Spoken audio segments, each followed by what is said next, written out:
Topic natin, medyo kakaiba po, psoriasis. Okay? Bihira lang ito ma-discuss. Ang psoriasis, isa siyang sakit sa balat. Itong sakit sa balat, ganito po itsura niya. Mapula, nagkakaliskis sa buong balat. Minsan talaga parang fish scales eh.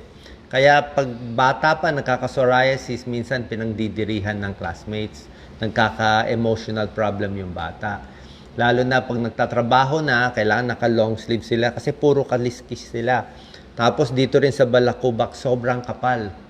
Diba? Kaya minsan nahuhulog lahat yung mga balakubak o pag umupo sa silya, mahuhulog yung mga skin.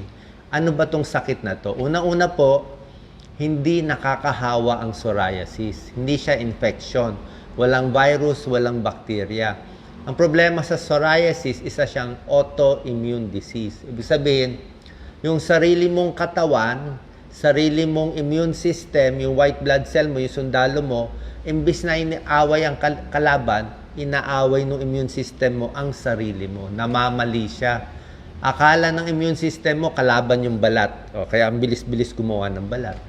Akala ng immune system mo, kalaban yung joints. Kaya sumasakit ang joints nila eh.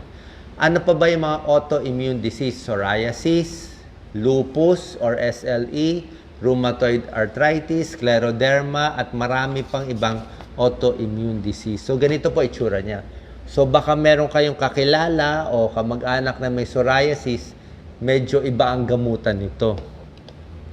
Okay? Maraming klaseng psoriasis. Ang common, yung nakikita yung mga scaly sa balat. Okay? Minsan sa buong katawan. Meron naman ang apektado yung mga kuko. Nasisira yung kuko, natatanggal yung kuko. Minsan nagsusugat yung psoriasis. Meron naman parang tuldok-tuldok lang. Meron parang pigsa-pigsa. Meron naman buong katawan na may psoriasis. Ito medyo malala, erythrodermic psoriasis. Tapos sa psoriasis, kung balat lang ang apektado, mas maganda sana balat lang, konti lang, mas mild yun. Diba? Yun lang nga may stigma eh. Kaya sinasabi ko nga hindi siya nakakahawa, pero yung ibang tao, syempre pag nakita, sabihin, ano ba yan? Diba? Ngayon, in 30% of cases, 3 sa 10 taong may psoriasis, merong medyo bad news. Ang ibig sabihin, bukod sa skin na-affect sa psoriasis, 30% pati ang mga joints apektado. So 30% na may psoriasis, may psoriatic arthritis to. Maga ang kamay, maga ang joints, maga ang tuhod. Mas malala kung meron ng arthritis. Mas matindi ang gamutan. Okay? Anong cause ng psoriasis? Wala talaga may alam. Diba? Iba sabi sa stress. Iba sa emotion. Iba na sugat. Iba na mamana. So, hindi malinaw ang cause ng psoriasis. Na-expose ba? Saan ba nanggaling? Pero, minsan nagkakaroon na lang talaga. Ang problema sa psoriasis, normally, ang balat natin, di ba? Nagpapalit ang balat natin every 30 days. Every 30 days, papalit siya. Magtatanggal siya eh. So, dahan-dahan siya. Di ba? Kung may sugat ka, 30 days, nawawala siya. Pero pag psoriasis, imbis na every 30 days ang palit ng balat, every 3 to 4 days, 3 araw lang palit siya ng palit. Kaya balat siya ng balat. Kaya pag umupo sila sa silya, kakalat yung balat. Dead skin cells. Pati sa balakubak, ang kapal-kapal, mahuhulog. Kaya nahihiya sila. Yun na nangyari. Minsan nagtatakip sila, naglo-long sleeve sila. Yan ang sintomas, warning signs ng psoriasis. No? Tignan nyo itsura, ganyan po. Hindi siya nakakahawa. Pwede nyo hawakan. Merong ang autoimmune eh. Yung katawan mismo ang sumisira dun sa cells natin. Minsan nangangati, masakit ang joints in 30%, pati yung nails, pati may soreness. Compared sa ibang autoimmune disease, ang psoriasis para sa akin, mas medyo okay na siya. Mas mild siya compared sa lupus. Lupus kasi minsan may kidney failure, may dialysis, may heart problem. Yung mga scleroderma, mas mahihirap din. So ito, merong mga mild na psoriasis, although pang matagalan din siyang sakit. Okay? Ano ngayon ang gamutan sa psoriasis? Pwede, ang gamutan talaga cream. Usually steroids cream ang binibigay, pero hindi naman pwede pang matagalan yung steroids cream. So ang home remedy natin, lagi nagmo-moisturizer sa buong katawan. Paulit-ulit, siguro every 30 minutes, saka moisturizer. Vitamin D based cream and ointment, may tulong. Iba nagpapaaraw konti. Konting araw pwede, ultraviolet light, makakatulong. Other home remedies na makakatulong. Doon muna tayo sa simple sa home remedies. Yun na nga, heavy cream, petroleum jelly. Pwede yan. Thick moisturizer. Okay? Yung iba, turmeric. Turmeric, yung ginagamit sa curry, may tulong din. Pwede subukan. Yung iba, tea tree oil. Ginagamit siya pang shampoo, tea tree oil para sa balakubak.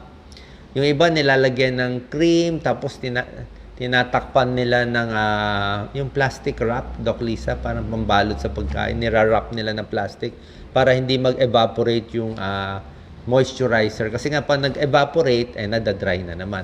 Omega-3 fatty acids, pwede makatulong, mga fish oil, maraming isda kinakain, healthy foods, Mediterranean diet, tuturo natin. Yung aloe vera, may konting tulong din possible. Merong mga aloe vera gel and cream. So, yan lang po yung home remedy na magagawa natin, plus yung mga healthy foods na kukwento ko. Pero pagpunta nyo sa doktor, syempre, ang pupuntahan nyo, rheumatologist. Rheumatologist kung meron ng joint pain, dermatologist kung sa balat, at yung mga rheumatologist, nagbibigay sila ng matatapang na gamot kung malala na ang psoriasis, tulad ng methotrexate. Medyo matapang siya, may side effect minsan, kaya lang walang choice kung malala yung psoriasis, siya yung nagpapakalma Merong mga retinoids cream, merong cyclosporine, matapang din ng gamot. Merong biologic treatment na mamahalin na nakakakalma, pero mahal yon. May cure ba ang psoriasis? Gusto lang natin makontrol Oo. Medyo pang matagalan kasi to.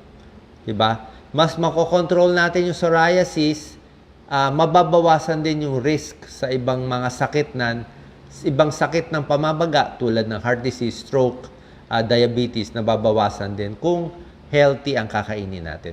3% ng tao may psoriasis, kaya common tong sakit na to. So, anong pagkain ang pwede sa psoriasis, tsaka sa mga autoimmune disease, lupus, scleroderma, rheumatoid arthritis? Ito po, yung healthy diet na sinasabi ko, maraming isda talaga. Puro isda, fish oil, tofu, pwedeng egg white, gulay, mani, may tulong po yan. Pag hindi gumanda pakiramdam nyo sa ganitong diet, dagdagan nyo pa ng maraming tubig, di ba? Para mas basa, hindi tayo dehydrated.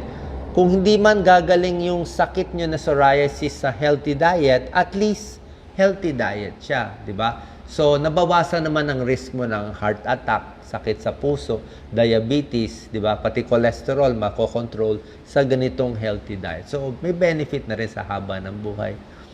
Okay? Ang bawal, siyempre, matataba, baboy, baka, taba, oily, sobrang matatamis, ayaw din natin, tsaka yung mga processed meat. Kasi yung processed meat, yung red meat and dairy, sila yung pro-inflammation. Mas nagkokos ng pamamaga sa katawan, hindi lang sa psoriasis, pati sa mga sakit sa puso. Diba? Tsaka merong konting pag-aaral na cancer-causing yung ganito mga pagkain, kung marami. Lalo na kung may nitrites yan, na maraming saturated fat, bad cholesterol na nagpapamaga sa katawan. So, ito yung mas gusto natin. Okay? So, ulitin ko po, hindi nakakahawang psoriasis. Merong mga psoriasis support group. Okay? Check nyo na lang sa Facebook, Sorfil ang tawag sa kanila, Psoriasis Philippines, na-meet ko yung iba sa kanila. Marami sa kanila, siyempre, may stress, nalulungkot, na pinagdidirihan ng tao, hindi naman po. Ordinary sakit lang siya, parang, yung iba may balakubak, ito lang kasi autoimmune naman Hindi nakakahawak, pwede tumabi, pwede yumaka, pwede magkama, hindi po siya nakakahawang sakit. Okay? Sana po nakatulong tong video para magbigay konting kaalaman tungkol sa psoriasis. Remove the stigma. Yan ang tagline nila. Huwag kasi sa Pilipinas, laging puro stigma Mahilig tayo mag-stigma, laging mahilig manloko. Hindi naman po sakit to, hindi naman siya. Wala namang kasalanan yung pasyente, mas kawawa nga. Kasi lalo sila nai-stress, lalo lumalala. Ang psoriasis, may time na in remission. Kalmado, pag-relax ka, pag-happy ka, minsan kumakalma siya. Hindi mo na kailangan ng matatapang ng gamot. Okay? Good luck po. Sana nakatulong itong video. Dasal lang at laging ingatan ang inyong kalusugan. God bless.